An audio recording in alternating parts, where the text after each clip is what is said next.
True life. Racism in the justice system.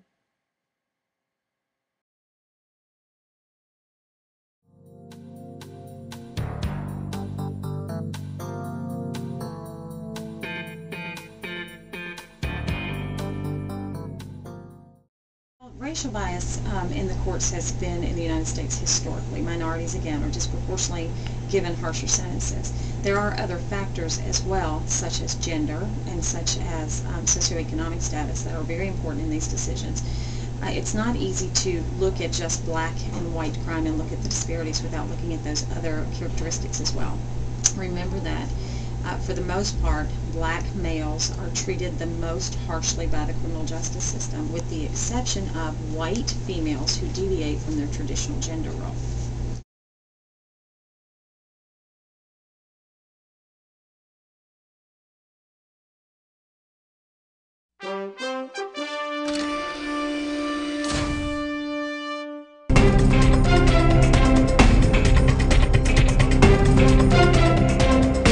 I'm Juju Chang, and this is 2020 In Touch.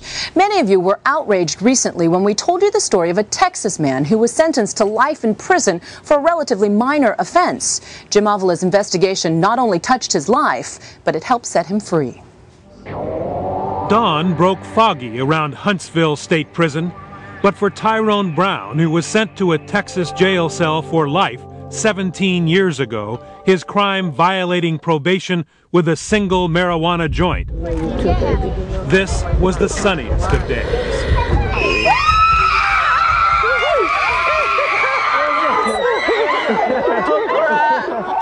Finally, a free man, greeted by 4 generations of the Brown family, who after years of prayer and hearts filled with hope, now had a chance to celebrate his release. Pardoned by the Texas governor, Tyrone is now 34. I feel like Superfly. He was incarcerated half of his life for that unexplained and blatant example of unequal justice exposed on 2020 last November. It was a story of privilege in a Texas court where money and connections are not supposed to count, where we found one judge and 2 men from very different sides of the tracks punished in 2 very different ways. Tyrone Brown, a poor boy from a hard-scrabbled Dallas neighborhood, involved in a $2 robbery, put on probation, and then sentenced to life on his first and only violation. When he said life and down, like my mind just shut down, you know. Compare that to the story of this man, first reported by the Dallas Morning News. He's Alex Wood, son of a prominent and rich pastor and brother-in-law to an 8-term congressman. He got probation after he shot and killed someone. Listen, there's been an accidental shooting at my house. There's a guy injured and he needs an ambulance, I think.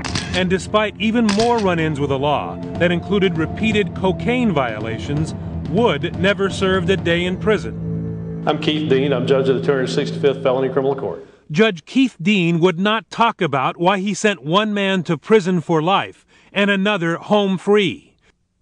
We tracked down the judge and asked him to explain this severe sentence. I just can't talk about it. The law won't let me talk about it. And I understand that you think that I can, but I just can't. I'm not allowed to. Actually, the Texas Commission on Judicial Conduct told 2020 the judge could comment if he wanted to. Tyrone's story touched thousands. The governor of Texas received hundreds of emails, letters, and phone calls, every one of them asking Rick Perry to right this unexplainable and unequal justice. Even Judge Dean, who was voted out of office after our story aired, endorsed the idea that Tyrone be finally set free. Then, a few weeks ago, Governor Perry signed this conditional pardon, sending Tyrone home for the first time since he was 17. 2020 was there for the reunion. So what is your response to that case? Well, that case actually seems rather typical. Remember that, and we've talked about this in class several times, that African Americans disproportionately receive higher sentences than whites in the same set of circumstances. The other factor that's important in that video and in that case is the level of disparity between income and wealth. And so that's not unusual.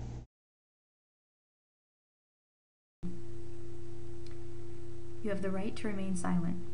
Anything you say can and will be used against you in the court of law. You have a right to an attorney. If you cannot afford an attorney, one will be provided for you free of charge. Meet George McFarland. Yeah. McFarland is waiting to die for a crime he says he didn't commit. But yes, I am worried. I do get nervous. Every time my case moved to another level, because I was turned down from the level that we was just on, I get more scared. Because I'm like, if they didn't see the truth here, and now they have to go to this level, when are they going to see the truth? That male has a red hat, a red shirt. McFarland's journey to death row began 16 years ago. These are the police photos of the crime scene, taken soon after a shopkeeper was ambushed, robbed and shot in the chest and back. McFarland was arrested. The police didn't have a confession or any forensic evidence linking him to the murder.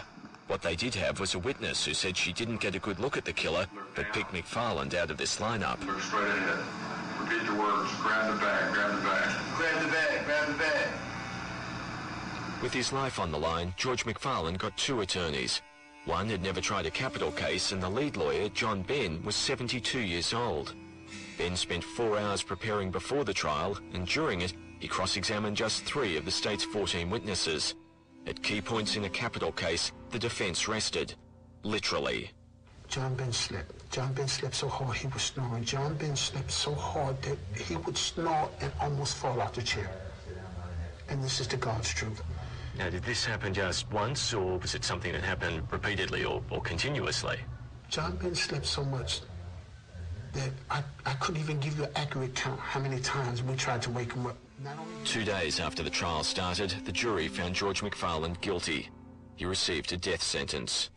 I wanted to just reach across there and just scream. Just shake him and scream and tell him, what are you doing?